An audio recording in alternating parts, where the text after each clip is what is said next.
अपनी जिंदगी में बहुत सहा है, बहुत सहा। अपने जीवन काल में हम जहां रहते हैं, छतरपुर जिले में हमारा गांव है गड़ा गांव। गड़ा गांव छोटा सा गांव है, अब तो ठीक है, छोटा सा गांव। पिताजी तो हमारे कुछ करते नहीं थे। हमारे जीवन का एक बाकिया है जो हमें बार बार याद आता है। हमको रही होगी हमारी अवस्था 8-9 साल की। हमने अपनी माताजी से कहा, माताजी स्थिति तो बड़ी बेकार है। भिक्षा मांग करके हम गांव में जाते थे, भिक्षा मांग कर लाते थे, उसी से भोजन बनता था। कई बार तो चावल की रोटी खाकर दिन गुजारे। हम अपनी सत्य घटना बता रहे। एक कपड़ा पहन करके हमने सवा महीना निकाला। हमने माताजी से कहा, मां हमारे मन में इच्छा है कि हम वृंदावन में भागवत पढ़ने जाएं। मां बोली ठीक है। उस जमाने में 2000 रुपया मांगने के लिए हम न जाने कितने घरों पे गए, खुद स्वयं। 8-9 साल की अवस्था होगी, कितने घरों में सिर्फ 2000 रुपया मंगाने में, किसी ने नहीं दिया।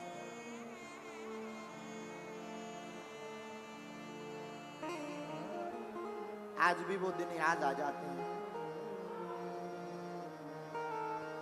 बन जाते हैं लाखों रिश्ते, जब पैसा पास होता है टूट जाता वो रिश्ता गरीबी में जो सबसे खास होता है।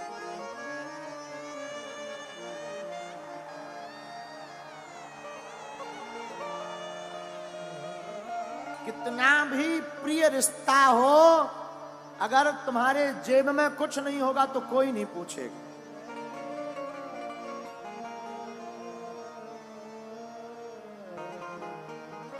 लोग तभी पूछते हैं जब तुम्हारे पास कुछ हो गए। हम भारत के लोगों से प्रार्थना करेंगे, अमीरों की बेटियों की शादी में तो लाखों के गिफ्ट लेकर तुम जाते हो, कभी मौका मिले तो उस गरीब मजदूर की बेटी की शादी में भी पहुंच जाना जिनके घर पर कोई नहीं जाता।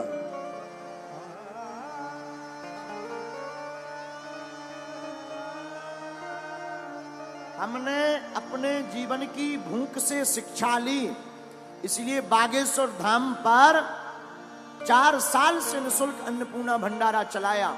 लोग हमारे पास आए, बोले भीड़ बहुत आती है, दान बहुत आता है। हमने कहा इस दान का प्रयोग हम अपनी जिंदगी में नहीं करेंगे। इस दान से जो हमने अपनी बहन के लिए विवाह में दिक्कतें सही हैं, भारत का कोई भाई वो दिक्कत ना सहे। हर साल अब हम गरीब बेटियों का विवाह करवाएंगे।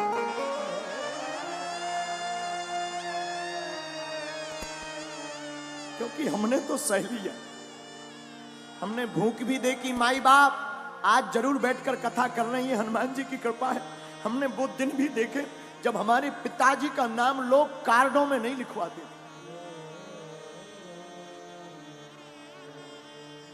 कार्ड में इसलिए नहीं लिखवाते थे कि आएंगे तो फटे कपड़े पहन करके आएंगे।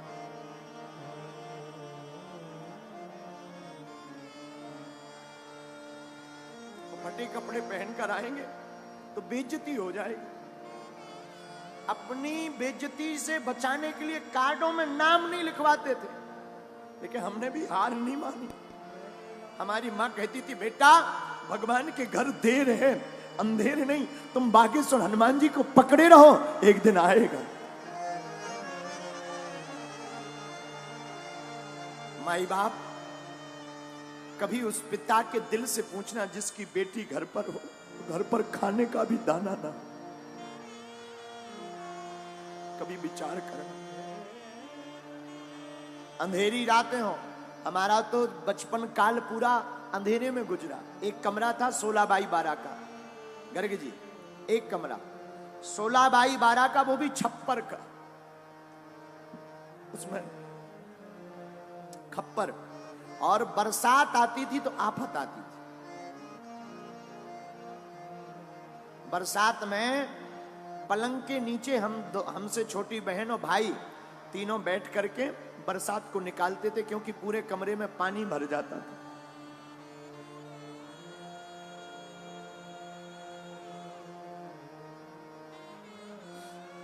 माई बाप, भगवान गरीबी किसी को ना दे।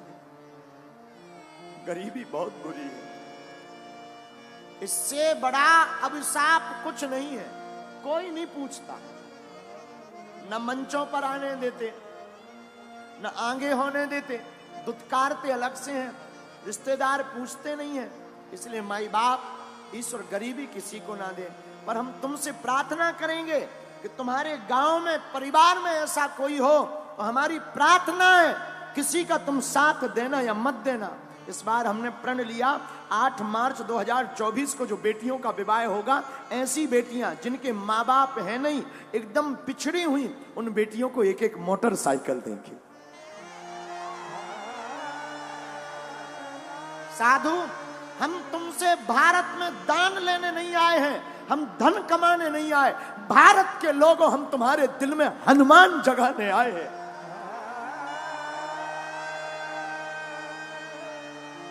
हमारा सिद्धांत सिर्फ हनुमान का है।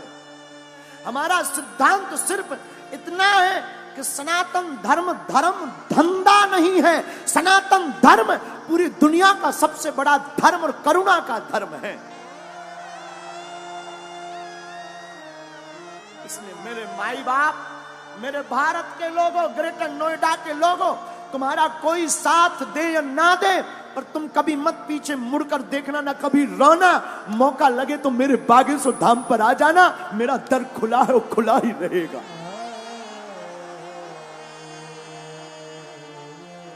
कभी मत पीछे मुड़ना, चिंता मत करना। तुम जो बीत गया सो बीत गया। हमने भी सहा, बहुत सहा, अभी तक सहा। अभी भी कई बार ऐसी परिस्थितियां बन जाती, दान तो हम मांगते नहीं, कई बार परिस्थिति बन जाती है कि लोन लेना पड़ता। लेकिन एक बात बोले, हमारी माँ ने और हमारे गुरु ने हमें एक चीज सिखाई, उसका भरोसा मत छोड़ना।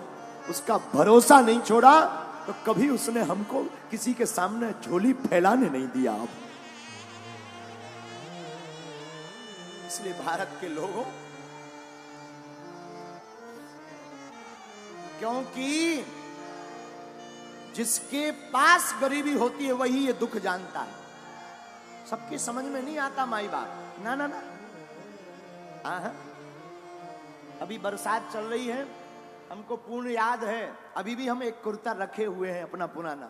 वो कभी कभी हम याद कर लेते उस कुर्ता को देखकर, है तो छोटा, बहुत पुराना, हम रखे हुए हैं पर याद कर लेते हैं। माई बाप, बरसात में कपड़ों की वो दुर्गंध, भीगे हुए कपड़ों की दुर्गंध। मेरे साधु, हम अपने जीवन की कथा बताकर आपको कहना ये चाह रहे कि हमारे जैसे नालायक की लाज, हमारे जैसे मूर्ख की लाज, हमारे जैसे विचित्र व्यक्ति की लाज जब बागेश्वर बालाजी ने बनाई है, तो भैया तुम भी इनके चरण शरण मत छोड़ना, ये तुम्हारी भी लाज बचाएंगे।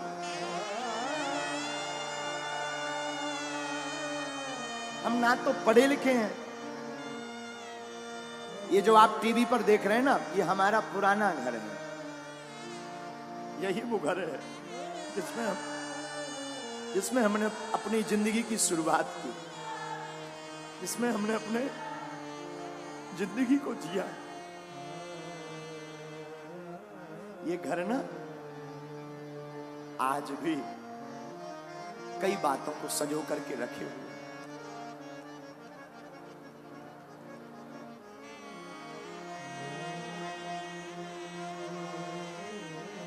साधु, गरीब का सिर्फ और सिर्फ परमात्मा होता है, केवल राम जी होता है, कोई नहीं पूछता। मुझे कौन पूछता था, तेरी बंदगी से पहले मैं खुद को ढूंढता था इस जिंदगी से।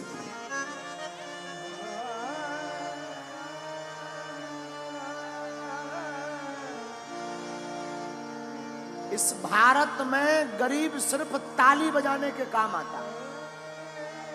नेताओं की रैलियों में भीड़ बढ़ाने के काम आता है या मंच के सबसे लास्ट में ताली बजाने? हमारा तो बस नहीं चलता, हमारी तो मजबूरी है। हमारी तो सबसे बड़ी मजबूरी है कि अगर हम इन लोगों को साथ नहीं देंगे, इन लोगों को मंच पर नहीं चढ़ाएंगे तो कौन टेंट लगाएगा, कौन व्यवस्था बनवाएगा? वरना हमारी दिली इच्छा तो ये है कि सबसे लास्ट में जो बैठा है वो मंच पर आने का अधिकारी है। लेकिन करें क्या? हमारी मजबूरी है, हमारे हाथ बंधे हैं, इतनी व्यवस्था है नहीं, इतना धन है नहीं। लेकिन फिर भी जब कभी हमारे पास व्यवस्था हो जाती ना, तब हमने एक प्रण लिया, हम जंगल में जाकर आदिवासियों वनवासियों के बीच में जाकर अपनी तरफ से, धाम की तरफ से खर्च करके टेंट लगाकर उनको यजमान बनाकर कथा करवाते हैं। फिर वो मंच पर आते हैं, वो मंच पर आरती करते हैं और बड़े बड़े नेता नीचे बैठकर उनके लिए ताली बजाते हैं। तो हमें बड़ा मजा आता है। क्यों? बुरा मत मानना, हम किसी की बुराई नहीं कर रहे, हम आपको आईना दिखा रहे हैं जो गुरु का दायित्व है, जो साधु का दायित्व है, हम वो तुम्हें सिर्फ बता रहे। क्षमा करना, तुम इतने बड़े मत बनना कि कोई तुम्हें पा ना सके, इतना बड़ा बनना कि कोई गरीब तुम्हारे बगल में खड़ा हो जाए तो वो भी बड़ा हो जाए। और हम तो अपने बालाजी से यही प्रार्थना करते, जो हमने भोगा है, जो हमने दुख पाया है, बालाजी करे कोई ना पाए। हम तुमसे ही पूछते हैं, आप बताओ, बेटा कितना भी बेकार हो, नालायक हो, पिता को गाली बकता हो, पिता को मारता हो, पिता की बात ना सुनता हो, क्या पिता चाहेगा कि हमारे बेटे का बुरा हो जाए? बोलिए, कौन संसार का ऐसा बाप होगा जो अपने पिता का अहित चाहेगा? फिर परमात्मा तो परम पिता है, ये कब चाहेंगे कि हमारे भक्तों का अहित हो जाए? ये तो कभी नहीं चाहते। आहा, भगवान का दूसरा विवाह जाम्बवती से हुआ है। 17 भगवान के 16,108 विवाह हुए, 16,000, जिसमें 8 पटरानियां हैं भगवान की और 16,100 रानियां। तो हम 8 पटरानियों के बारे में बता देते हैं। पहला विवाह रुक्मणी मैया के साथ, बोलो रुक्मणी मैया की।